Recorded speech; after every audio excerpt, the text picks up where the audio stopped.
So look, micro macro, right?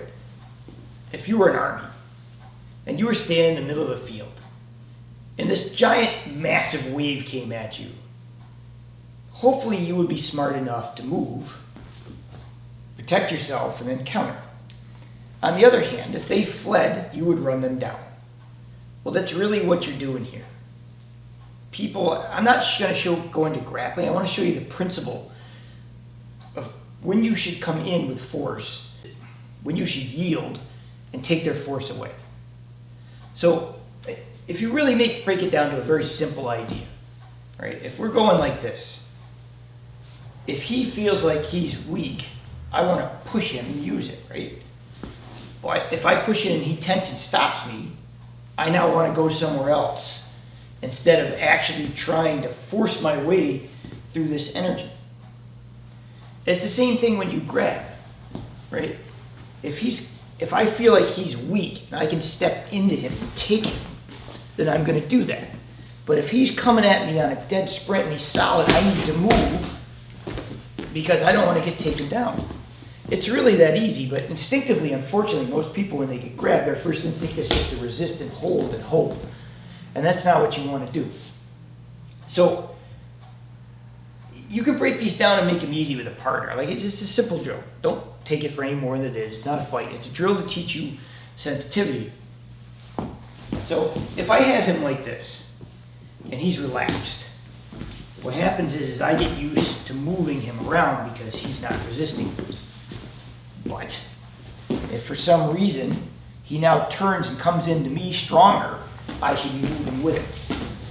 So how you do this is at first you make it simple and don't complicate things. So he doesn't resist and I move him. Right? Whatever I want to do to move him, shift him, move him around, and that's fine, and whatever I want to do. On the other hand, every once in a while, he now has to come in and give me force. Right? He's got to push, he's got to come in, and I got to move him, and I got to feel, hey, when should I get out of the way? Now, you do that individually. When you have the advantage, when he has the advantage.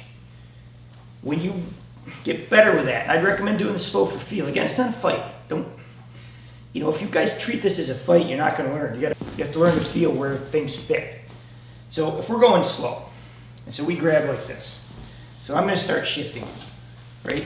And when he feels like it, he's going to run at me, right? And now I'm going to move. And I'll move him a little bit, and I'll push him a little bit, and then when he feels like it, he's going to come at me. And I have to get used to the idea that whenever I feel that contact, and I feel him push, those feet got to go. I don't want to sit here and resist him. I don't want to sit here and try and grab him and throw him. As he pushes, I give ground, and I use his force against him.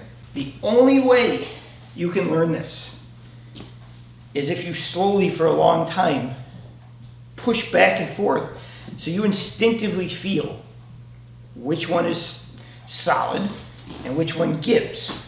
When an opponent gives, no matter what it is, you want to go in and finish that opponent off because you have weakness there.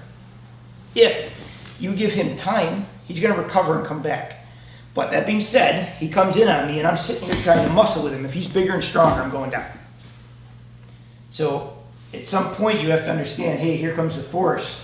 How can I shift him and get around this so I can do something else? And it's not a conscious thought. Like, you have to do it enough to where it's just second nature. So, like I said, if we're going like this, and I feel it stop wherever it stops, right? If I feel, right there, okay, I know that I can't fight that. But if I feel weakness, and I can just shove him, why would I not?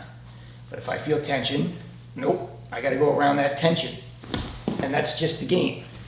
So this works with all your throws and pushes, and it's not a long video. I don't want to go into every throw and push. That's not the point.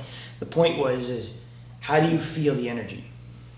If you practice this separately to how to feel the energy, and then you apply all your throws and sweeps and whatever you want to throw into locks, you'd be amazed how much better they work than if you just sit there and resist. Everybody is a good martial artist when they have the advantage. But when someone actually puts pressure on you and stress, often what happens is we just fight it. So until you train your mind to say, hey, it's cool just to move, you're always going to struggle with it. Thank you for watching. Please like and subscribe. Leave comments. Feel free to share. It helps the channel grow.